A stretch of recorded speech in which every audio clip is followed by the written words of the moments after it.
జయశంకర్ భూపాలపల్లి జిల్లా గణపురంలో మండల విద్యా వనరుల కేంద్రంలో కీర్తిశేషులు ఉరుగొండ రాధాదేవి జ్ఞాపకార్థం ఏర్పాటు చేసిన భారతదేశ మొదటి ఉపరాష్ట్రపతి అలాగే తత్వవేత్త రాష్ట్రపతి రాజకీయ నాయకుడు భారతరత్న డాక్టర్ సర్వేపల్లి రాధాకృష్ణన్ విగ్రహావిష్కరణ కార్యక్రమానికి ముఖ్య అతిథిగా భూపాలపల్లి ఎమ్మెల్యే గండ్ర సత్యనారాయణరావు హాజరై విగ్రహాన్ని ఆవిష్కరించారు। ఈ సందర్భంగా ఎమ్మెల్యే గండ్ర సత్యనారాయణరావు మాట్లాడుతూ డాక్టర్ సర్వేపల్లి మాత్రమే కాదు దేశానికి ఆదర్శంగా నిలిచారని అన్నారు।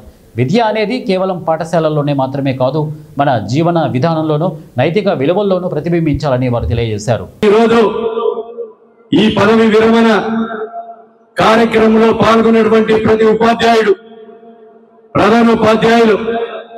మా ప్రధాన ఉపాధ్యాయులు చెప్తున్నారు, ఈ గణపురం మండలంలో గాని నియోజకవర్గంలో గాని ఈ జిల్లాలో గాని ఏదైతే స్కూల్లో ఒకే ఉపాధ్యాయుడు ఉన్నాడో మీరు డబ్బులు తిరుగులు ఉన్నటువంటి ఉపాధ్యాయుల దగ్గర నుంచి తీసి ఒక ఉపాధ్యాయుని టీచర్ ఉన్న కాడ వెళ్ళాలని నేను డిఓ గారికి కోరుతున్న ఈ విషయాన్ని కలెక్టర్ కూడా చెప్తా। ఎందుకంటే ఈ విషయాలన్నీ కూడా ఒక ఉపాధ్యాయుడు బడి కొడితే కడుపును వచ్చినా తలకాయలు వచ్చినా లేకపోతే కాలును వచ్చినా ఆ ఉపాధ్యాయుడు రాకపోతే బడి మూతబడే పరిస్థితి ఉంటది।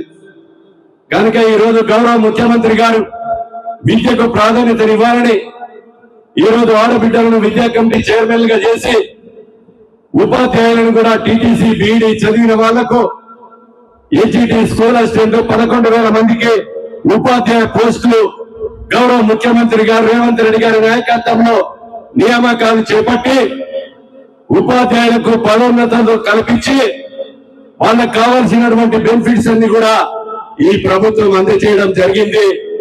ఆ సంకల్పంతో ప్రతి ఉపాధ్యాయుడు అదేవిధంగా ప్రభుత్వ పాఠశాలలో చదువుకోండి అని ఈరోజు సమ్మర్ హాలిడేస్లలో కూడా పట్టుదలతో ప్రధాన ఉపాధ్యాయులందరూ కూడా సంఖ్యను పెంచుతున్నారు।